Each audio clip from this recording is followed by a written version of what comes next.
After a decade in the MCU, the newest Marvel villain to plague Frank Castle takes his journey as the Punisher full circle. Originally debuting in 2016's Daredevil Season 2, Jon Bernthal's Punisher has served as one of the MCU's most brutal vigilantes, seeking to deliver vengeance on those connected to the murders of his family. However, Frank's newest confrontation in his own MCU special has led to an all-new era for the Punisher in the aftermath.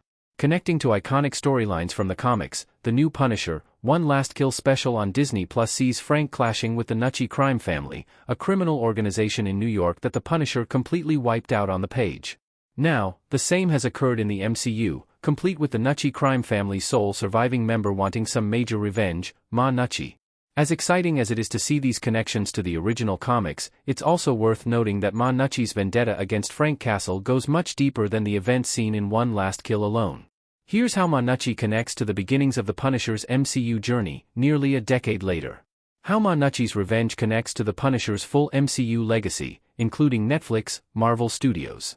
The start of the Punisher, One Last Kill reveals that Frank has recently completed the most important mission of his entire life, wiping out the remaining members of the Gnucci crime family, the last criminals directly connected to the murders of his wife and kids. However, one key member survived, Ma Gnucci, played by Judith Light. After Frank killed her husband and 3 sons, Ma placed a major bounty on the Punisher's head, sending every criminal and thug after Frank in Little Sicily. Although it makes sense that Ma Gnucci would want vengeance of her own after Frank's recent murders, the Punisher's bloody history with the Gnuccis dates further back than One Last Kill implies. While the new MCU special never references this history, longtime fans will remember that Castle first went up against the Gnuccis in the premiere of Netflix's The Punisher Season 1. Brutally gunning down multiple criminals working for the family, Frank also killed Tony Gnucci, a key leader and presumed blood relative. This prior history is what makes Ma Gnucci's involvement in One Last Kill so satisfying, even if it isn't directly addressed. The Gnuccis have been a target of Frank since the very beginning. Combined with Ma Gnucci and Frank's brutal history in the comics, her involvement in this latest special gets even better. Compared to the comics, Ma Gnucci got off so easy.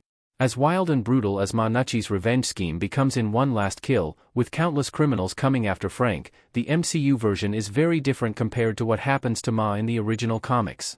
One Last Kill clearly takes some key inspirations from 2000's Punisher series from The Boys creator Garth Ennis and artist Steve Dillon. On the page, Ma Gnucci similarly wants Frank Castle dead after he massacres several members of her family. Like the MCU special, she also places an enormous bounty on the Punisher's head. Although One Last Kill sees Frank choosing to protect a coffee shop owner and his family over going after Ma Gnucci, things go down very differently in the original comics. After taking out several of Ma Gnucci's men in the Central Park Zoo, he ends up luring and leaving Ma Gnucci to be mauled by polar bears.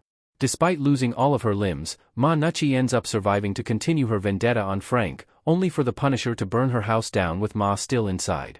Even in the midst of all the bloody violence that's still present in One Last Kill, it's actually very tame when it comes to the fate of Ma Gnucci, though she could certainly return in Frank's MCU future. In the past, Frank Castle more than likely would have killed Ma without hesitation rather than letting her go. However, One Last Kill proves that the Punisher has grown in the MCU with a renewed purpose by the special's end. He's still punishing criminals, but it's now more about protecting the innocent rather than personal vengeance alone. It's why letting Ma Gnucci live is such a good and unexpected twist, especially considering the expectations set by the comics that she would have had a far more brutal fate.